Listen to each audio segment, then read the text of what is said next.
నాటుకోడి కూర making cutting చూపిస్తాను చూడండి ఫ్రెండ్స్. చాలా బాగుంటుంది. ఏంటో మీకు తెలిస్తే కామెంట్ చేయండి. నాకు వచ్చిన కూర ఇంకోండి. నూనె బాగా కాగిన తర్వాత ఉల్లిపాయ వేయాలండి. ఉల్లిపాయ బాగా గోల్డ్ కలర్ వేగినంత వరకు ఉంచి ఆ తర్వాత నీట్గా చికెన్ కడుక్కొని చికెన్ వేసుకోవాలండి. వేసుకుని చూడండి చికెన్ ఎంత కలర్లో కనబడుతుంది. కట్టెల పొయ్యి మీద ఉండింది చాలా బాగుంటుందండి. కూర బాగా వేగిన తర్వాత లైట్గా అల్లం వెల్లుల్లి పేస్టు అవి వేసుకోవాలండి. వేసుకొని బాగా కలుపుకోవాలి. బాగా వేగిన తర్వాత ఉప్పు కారం అన్నీ ఒక దీంట్లో కప్పులో తీసుకొని వేసుకోవాలండి.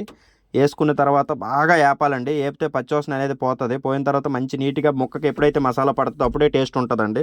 ఆ తర్వాత కొంచెం వాటర్ యాడ్ చేసుకోవాలండి.